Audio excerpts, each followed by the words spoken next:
How you doing there? Welcome back to Babylon Talmud. Today we're studying Daf Yud Zayin, Daf 17 of Masechta Sanhedrin. Friends, your friends. Great Daf today. Yeah, some interesting things and then some more interesting things. Cool.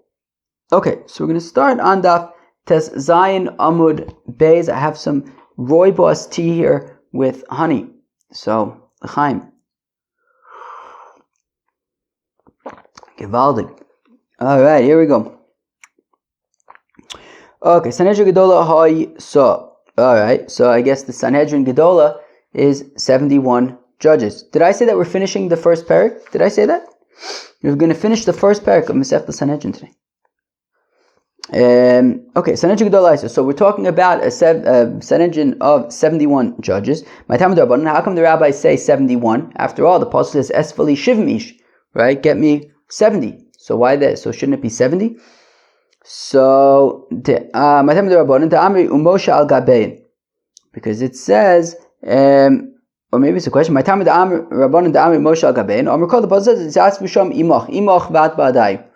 So it says, stand there with you.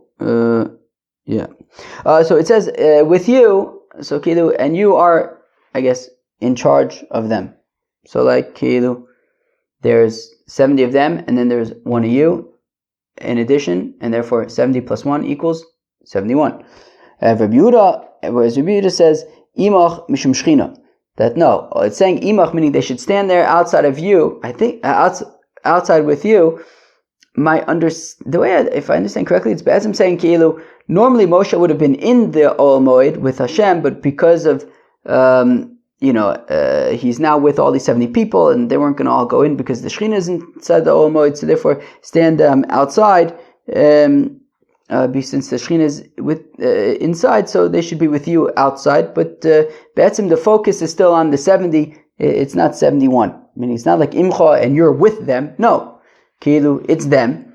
The only reason why you're there is because they can't come in. So go outside, right? They should be there with you outside, but really the focus is on the 70 of them, according to Yehuda. Rabbanan Amakra v'nosu itcha b'masa amazeh itcha v'at ba'adayu. So the Chacham respond and say, okay, but then we have the pasuk says v'nosu itcha. Okay, meaning because the rabbis had said imach and you're with them, so it's 71. Rabbi Yehuda countered and said, no, imach is mishum shchina. So the Rabbanan said, okay, fine, we have another pasuk v'nosu itcha b'masa amazeh, and they will, bear the burden with you. So itcha va'adayu, you are with them, so it's 71. Rabbi Yehuda itcha b'domin l'cha. It's no. So Rabbi Yehuda says no. When it says v'nosu itcha, it means people similar to you, right? As Rashi says, meyuchasin, people with good yichis, umenukin, and clean, mimum, from blemishes. Azoy. V'abonu v'hakol me'alecha v'nosu itcha nafka. Itoch nafka, whereas the rabbis learn out that from a different pasuk of v'hakol alecha v'nasu itoch v'yafas Sanhedrin Gedola miSanhedrin Ketana, and we learn out a Sanhedrin Gedola from Sanhedrin Ketana. Okay, because v'hakol me'alecha v'nasu itoch is talking about, I guess, Sanhedrin Ketana, and so you learn out Sanhedrin Gedola from Sanhedrin Ketana, just like Sanhedrin Ketana, you need to be kind of similar, like good yichus and stuff, so also Sanhedrin Gedola. Alright, that's pretty technical.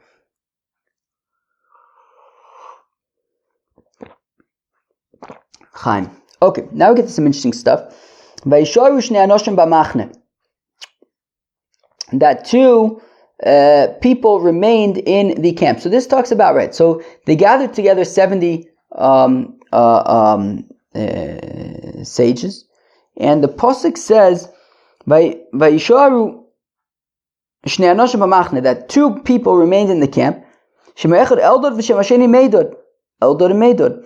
V'tanach aleim haruach, and the divine spirit rested upon them. V'hem b'ksuvim v'lo yotzu ha'oila v'yisnabu b'machne. They were written, but they didn't go to the tent, and they prophesied in the camp. So okay, so Vaisharu Shnei Anoshim B'machne. Yesh there are those who say, what does it mean that they remained? Bekalpi Nishtari, that they remained in the girl, in the lottery. That when the Rabbanu Shalom says to Moshe Rabbeinu, Esfali Shivim Ish, gather for me 70 people, right? We need 70 people of the Sanhedrin. So it was quite the conundrum. It put Moshe Rabbeinu in a tough spot. Right? Esfali Shivim Ish, Miziknei Yisrael, Amar Moshe Rabbeinu says, I can't talk.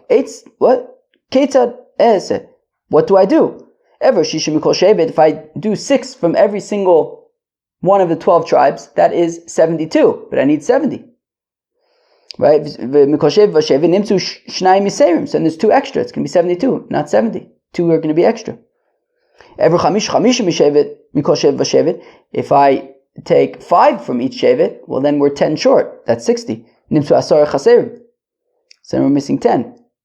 So if I say, okay, fine, from this shevet I'm going to take 6, from that shevet I'm going to take 5, well, then people, there's going to be tension, there's going to be jealousy between the tribes, right? The tribes that only have 5 representatives in the Sanhedrin are going to be jealous of those that have 6.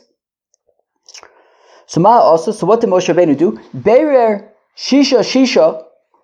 So what he did was, so again, Piskin al Piskin. So what he did was, Moshe Rabbeinu made a lottery. He brought 72 lots and put them in the lottery. Al Shivim Kosav Zokim Vishnayim Miniyah Cholok. On 70 of the 72 lots, he wrote Zokim. 2 of them he Pashit left blank. And he then selected 6 representatives per shevet, so 12 times 6 is 72, and each of the 72 would choose pull a lot, choose a lot, select a lot, draw a lot. I feel like draw maybe is the thing. Would draw a lot, and they would see the lot that they pulled out. Does it say Zakin, in which case they are part of the Sanhedrin, or is it blank, in which case they go home? So Moshe Rabbeinu then mixed up all of the lots and put them in the lottery.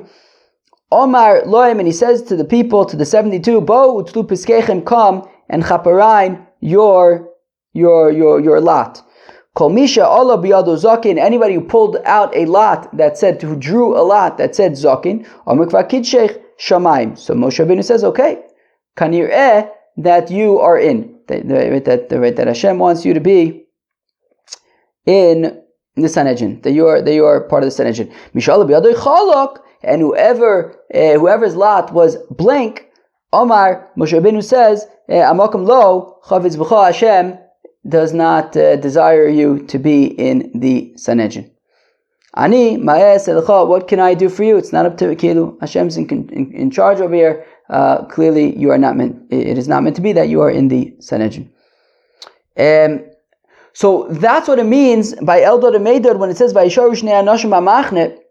So they stayed back because they were concerned, they were nervous that they would draw the blank lots. They were scared, right? What does Rashi say? Right, Eldad and Meidad Shelo halchu lito shenisyaru shema shelo yalu biyadin chalak. Right, they were scared to draw up the blank lots, so they pasha didn't come. They didn't draw lots. So there were 2 lots that remained in the lottery because Eldad and Meidad were no shows. But the truth is, the fact of the matter is that it had already been decided in Shamayim that they would be included in the Sanhedrin, and that's why as we're going to learn more about soon, but that is why they began prophesying in the camp. Wherever they were, they didn't show up to the lots, but nonetheless they were, right, the divine spirit rested upon them because they were ultimately meant to be in the Sanhedrin. Kayotze badavar at Omer, we find something similar by the Bechayris. Initially, of course, the Bechayris, the Bechayirim, the firstborns were supposed to do the Avodah in the Beis HaMikdash, in the Mishkan, in the Beis HaMikdash. I believe it was after the Chet HaEgel. So that got swapped, and it became the role of the Levim, of Shevet Levi. The thing is that there were 273 more firstborns than there were Levim. So Be'etzem Ki'ilu, the firstborns had to redeem themselves, Ki'ilu. I guess the point is that they acted naughty with the Cheder Egel said to redeem themselves. Now they could transfer, they can kind of swap with the Levi, right? So there were 22,000 Levim, and there were 22,273 Bechorim. So if a Bechor could find a Levi and, basically say, okay, you Levi, I'm going to transfer my rights to you, or whatever. So Beseder, so he transfers it. But the 273 who are going to be left outstanding, they have to redeem themselves with 5 shekels. The question is, how do you decide who are the 273 who are going to redeem themselves? So, similarly, you say that you take 5 shekels per head of the firstborns. What should I do? For the Yidden. If I say to the firstborn, give me 5 shekels to redeem yourself, and get out of here. Yomi is going to say, no, I already was redeemed by a Levi. I'm ready. I swapped with the Levi. I don't need to pay 5 shekels. So what did Moshe Rabbeinu do? Hevi asara esum v'shnayim alofim piskin. So Moshe Rabbeinu took 22,000 notes, lots, because of Aleim ben Levi, and said ben Levi. And on 273 of them he wrote 5 shekels. He mixed them all up and put them into a very large lottery. And he says to the firstborns, take your notes. Take your lots. Ben Levi, if the lot that was drawn said Ben Levi on it, so Moshe Rabbeinu says to him, good for you. Ben Levi, you have been redeemed by a Levi. But whoever drew a lot that said 5 shekels, Moshe Rabbeinu says to him, Tein pidyon chavetzei, well, pay 5 shekels for your redemption and get out of here. Okay. Now going back to Eldad Umedad, Reb Shimon Omer b'machane nishtaru. Reb Shimon says Pashit, they remained in the camp. That when Hashem says to Moshe Rabbeinu, gather for me 70 people to be the Sanhedrin, Eldad Umedad said, Einon ru'uyin lo'isei gedula. We are not fit for such greatness. And Hashem says, since you were so humble and lowered yourselves, I'm going to increase your greatness, actually. What greatness did Hashem add to Eldad and Medad? Shanavim kulon nisnabu ufasku, that all of the other prophets prophesied and then stopped. Vehem nisnabu velo pasku. They prophesied and just kept on prophesying and prophesying and prophesying. Manavo nisnabu, what did they prophesy? Amru, they said, Moshe Meis, Yoshua Machnes says Yisrael La'aretz, that Moshe Rabbeinu is going to die, and Yoshua is going to bring the Yidden into Eretz Yisrael. Abachanan Omer says, Abachanan Mishum Eliezer Al Iskei Slav Ein Misnabim. They prophesied about the Slav, about the quails that the Yidden received in the desert. Ali Slav. They said, arise, Slav. Arise, Slav. Rav Nachman Omer says, Rav Nachman, Iske Gogu Mogog. Oh, you misnabin. They're prophesying about Gogu Mogog. Shenemar, Koi Omer Hashem Elokim. So says God, Ha'atahu asher dibarti bayom kadmonim. Are you the one who I spoke in the early days? Biad avodai nevi'ei Yisrael. In the hands of my servants, the prophets of Israel. Hanibim bayom ma'em shonim lo'avi oscha aleim v'gomer hatikvei shonim ela shnayim. Don't say that it's talking about years, but rather Shnaim, 2. Who are the 2 prophets who prophesied at the same time, the same Nevuah, Omer, Eldad Umedad. It's a reference to Eldad Umedad that they prophesied about Gog Umagog. I'm going to drink more tea.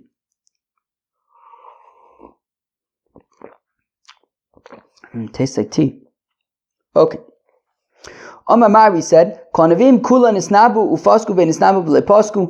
the other prophets prophesied and stopped. They prophesied and continued. Minolan de Pasku, how do we know that they stopped? If we say because the Pasuk says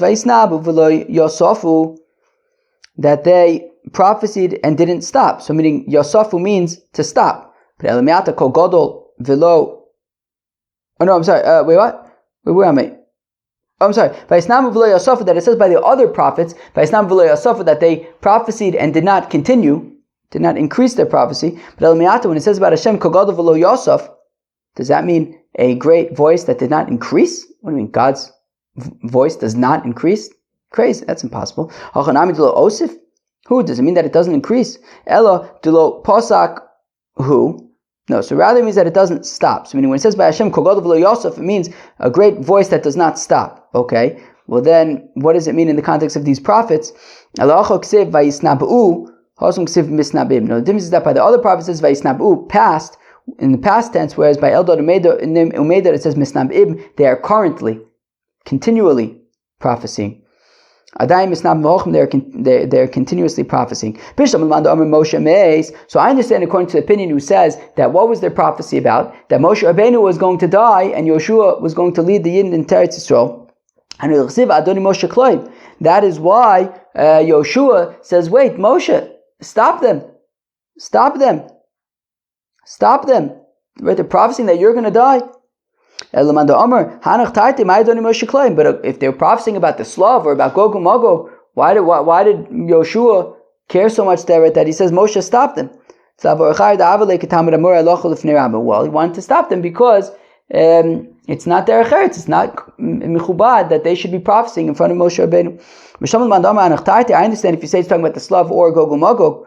That's what the pasuk means. Right, that Moshe Rabbeinu says, let them continue. Who cares? All good. I have no problem with them prophesying. Moshe mace but if the prophecy was that Moshe was going to die, why would Moshe say no, all good, let them continue prophesying about that? They're prophesying that he's going to die. So how does that make sense? Why would he have said all good? Well, Yoshua didn't tell Moshe that that's what they were prophesying about, just that they were prophesying, so he says all good, they could continue to prophecy. Michael, what does it mean to, I think literally kill them? Yoshua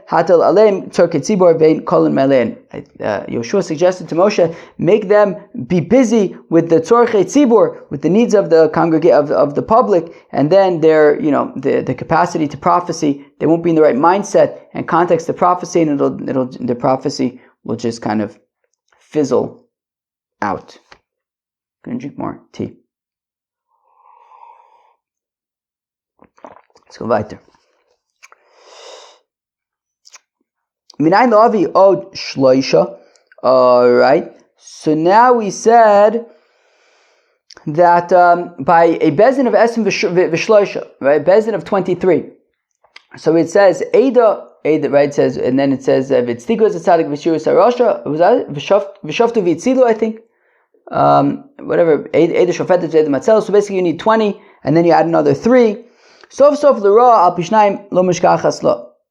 Right. So the Mishnah had said, look, because when it comes to by din nefashos, a guilty verdict, you have to have a majority of 2, at least 2. The thing is, it's actually, so the Gemara points out, it's actually impossible to have a majority of 2, because because if you have 11 say innocent and 12 say guilty, well then that's only a majority of 1. It's a majority of 1. If you have 10 saying innocent and 13 saying guilty, well then you have a majority of 3, not a majority of 2. So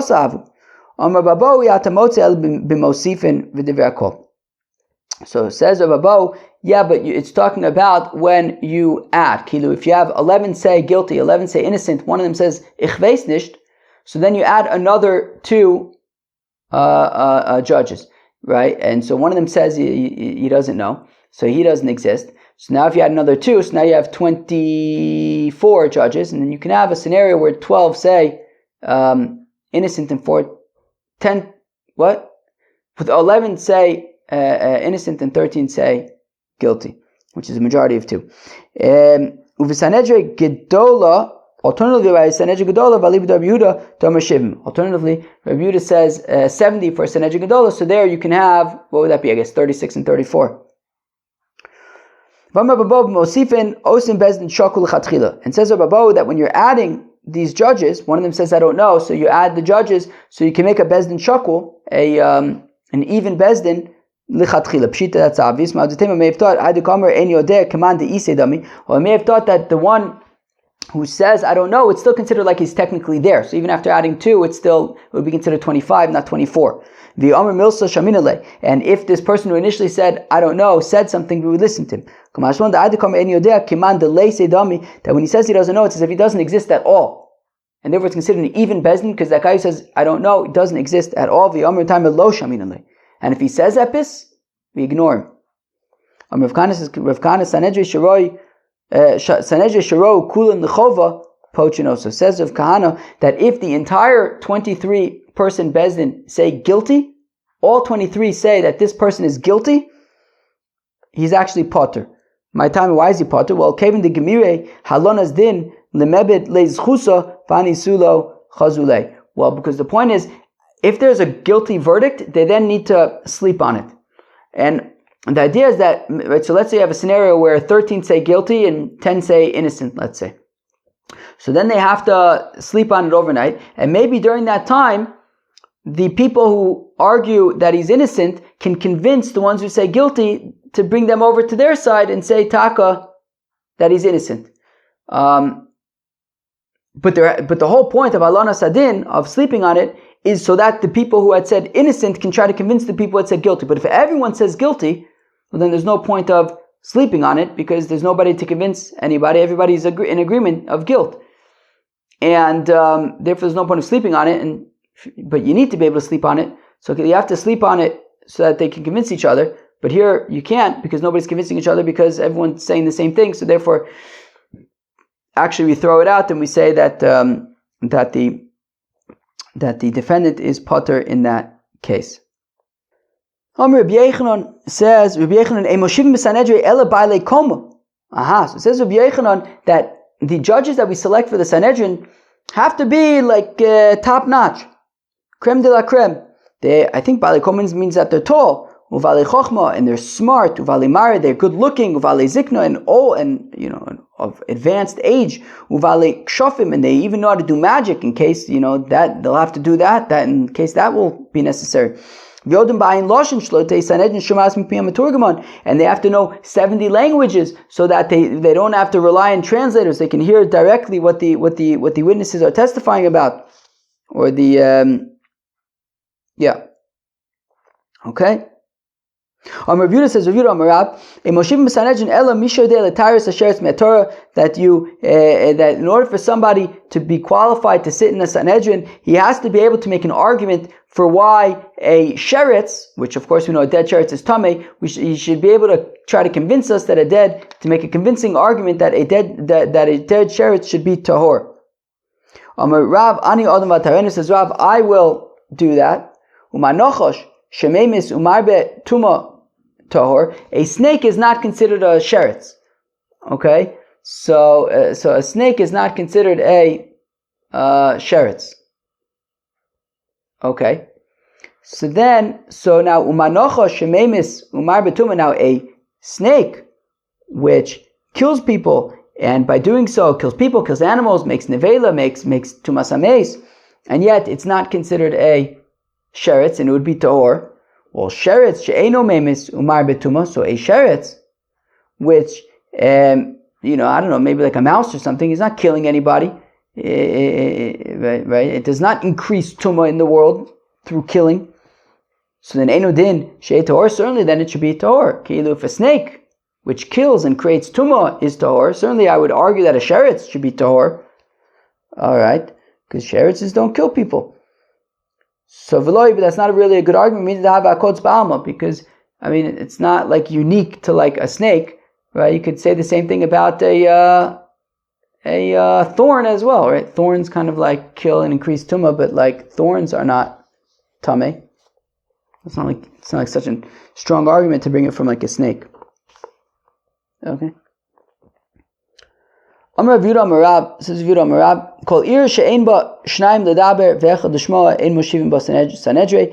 Says Rav Yehuda Amarab that any city that does not have at least 2 people that could speak 70 languages, and at least one that, while unable to speak 70 languages, but it could at least understand 70 languages. So that's kind of a baseline for having a Sanhedrin Ketana. You have to have at least 2 that can speak and one that can understand 70 languages. Then it is a candidate for a Bezdin, a Sanhedrin Ketana. Uve Beiser Ahavu Shlosha. In Beiser there were 3 that could speak. Uve Yavne Arba. And in Yavne there were 4 that could speak 70 languages. They are Rabbi Eliezer, Rabbi Yeshua, Rabbi Akiva. Okay, Rabbi Eliezer, Rabbi Yeshua, and Rabbi Akiva. Shimon HaTimni done lefneim, and Shimon HaTimni was in front of them. He wasn't. What does Rashi say? Shimon HaTimni Talmud Hoy. He was a student. V'lo nismach, and didn't have smicha. Shlo balach la'azikna, because he wasn't old enough yet, I guess. So okay. But it was the 4 of them: Rabbi Eliezer, Rabbi Yeshua, Rabbi Akiva, and Shimon HaTimni. Fine. Done lefneim b'karka. Meisvei we have a kasha. Shlishis chachama. Revius in l'malim emena. 1 second. We say that 3. That Sanhedrin needs at least basically 3 who could speak 70 languages. If you can get 4, then wow, that's mamish the highest to the high. But we see a minimum of 3. Yeah, we said a minimum of 2 to speak. So Hudamar Kiai Tana, well, Vidam Rav is saying like the following: Tana, the Tana that we learned in the Baisa, Shnia Chachama Shlishis in the Ma'ale Emena. That if there are 2 that can speak Givaldig, but 3 is the highest to the high, but 2 is the minimum. Now the Gemara, very interestingly, the Gemara is now going to give all sorts of like phrases. Like if you see this phrase, it's referring to these rabbis. And we, over the time in Babylon Talmud, I've kind of referenced Daf Yud Zayin Amud Beis of Masechta Sanhedrin, as we're going to see in a second. So let's just get started so that you can understand what this is talking about. So, for example, if it says, if ever you see in Shas, Lemeidin lefnei Chachamim, that it was taught before Chachamim, or we learn in front of Chachamim, Levi me Rebbe. It's talking about Levi learning from Rebbe. Don lefnei Chachamim, wherever in Shas it says Don lefnei Chachamim, that's a reference to Shimon ben Azeh, v'Shimon ben Zoma, v'Chanan HaMitzri, v'Chanani ben Chachinai. Rav Nachman bar Yitzchak Masni Chamisha. Rav Nachman bar Yitzchak adds another one, Shimon. So there was Shimon ben Azeh, Shimon ben Zoma, and also Shimon HaTimni, Chanan v'Chananya, as well as Chanan HaMitzri and Chanani ben Chachinoi. Rabbi Seinu Shebebavel, whenever it says in Shas, Rabbi Seinu Shebebavel, it's a reference to Rav Shmuel. Rabbi Seinu Shebe'etz Yisrael, whenever it says in Shas, Rabbi Seinu Shebe'etz Yisrael, it's a reference to Rabbi Abba. Dayone Gola, Karno. Dayone Deretz Yisrael, Rabbi Ami Verbasi. Dayone de Pumpedisa, Rav Papa bar Shmuel.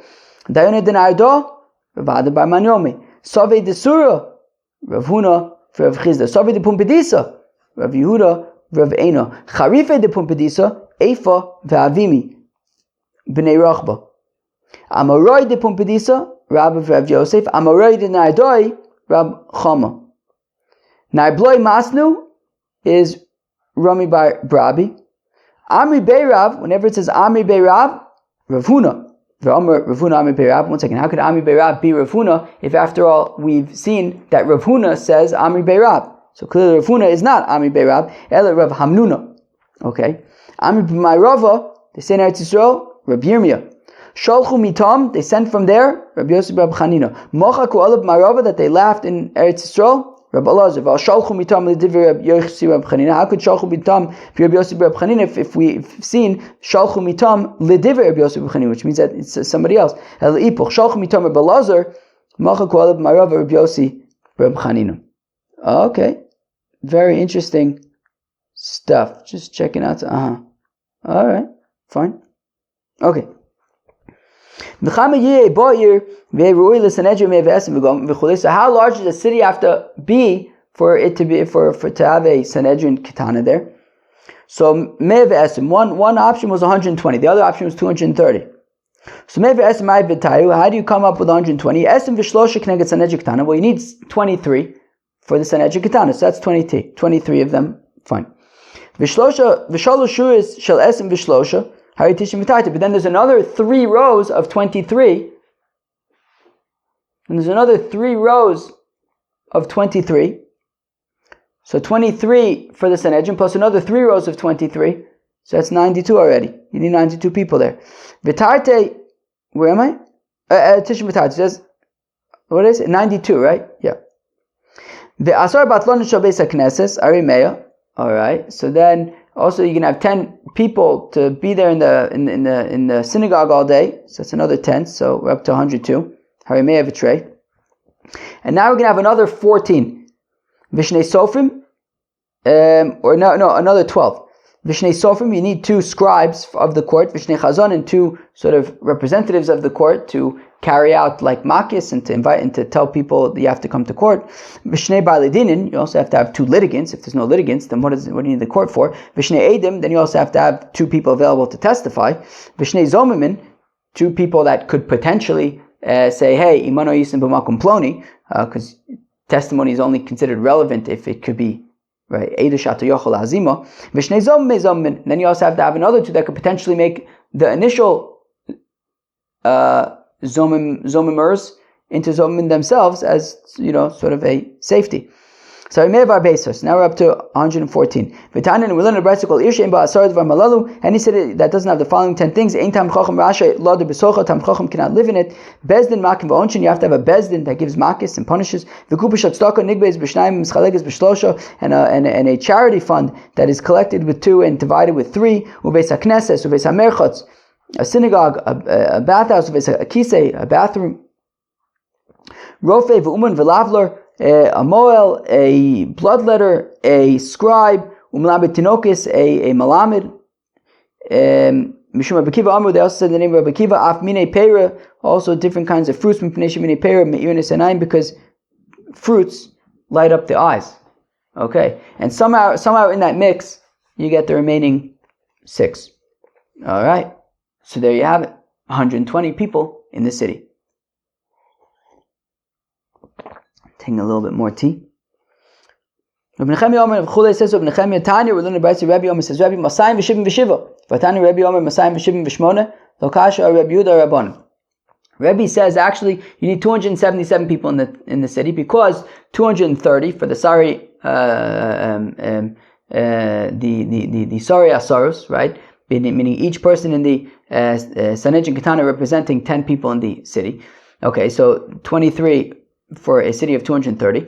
But then Rabbi points out, but if one of them says, I don't know, so then you add another 2. And you do that up until you get to the size of a Sanhedrin. So now Rabbi says, so 277. But in another place it says 278. It's no problem. It depends if it's Rabbi Yehuda or the Rabbanan. The Rabbanan said that it's 71 people in the Sanhedrin. So therefore it would be 278 because you would keep on be'etzim adding 2 until you get up to the size of a Sanhedrin. So if 71 minus 23 is 48. So it's 230 plus 48 is 278, whereas according to Rabbi Yehuda, it's 70 in the Sanhedrin, so you would add another 47, which is 277.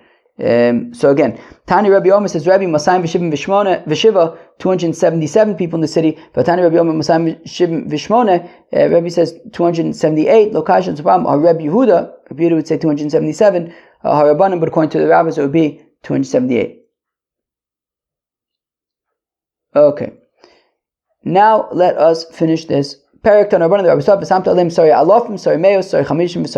pasuk says that Moshe should set up officers of thousands, hundreds, 50s, and 10s. The officers of the thousands would be, right, there would be 600 of them, because if there were 600,000 people, so then one officer representing 1,000, there would be 600 of such officers. Meos, if we're talking about the officers of hundreds, so Sheshes Alafim, that would be 6,000.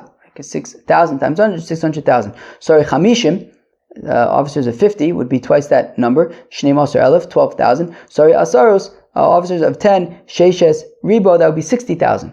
Okay? Nimsu Dayoni So Shiva, so if you add that all up, so 600 plus what was it? 600 plus what was it? Sorry, 11. Okay, Sheshmeo. Sorry. Okay, so Sheshmeo. So 600. Sheshes Alafim and 6,000. So 6,600 plus another 12,000 is 18,600, and then another 60,000. So it's 78,600. Right. So Nimshudani Yisrael Shivas Ribo 70,000. Vishmones Alafim and 8,000, 78,000, and 600. 78,600. We will come back to you. Dine Mominis Azoi. That was the first parak of Masechta Sanhedrin. We learned some interesting stuff today about Sanhedrin, about Eldad and Meidad, about the Bechoros and the different lots and things. We learned about who's fit to be, what you need in order to establish a Sanhedrin in a city, and we learned, interestingly, all of these little phrases that come up. Right? We said Dayoni Deretz Yisrael. Whenever it says in Shas Dayoni Deretz Yisrael, Mami Verbasi. Right? Whenever it says Savidi Pumbedisa, it's of Yehuda Nervena, etc. So this is an interesting reference. Whenever you see those kinds of phrases, to say, wait, was that here in Masechta Sanhedrin Daf Yud Zayin? Who is that a reference to? Peace out.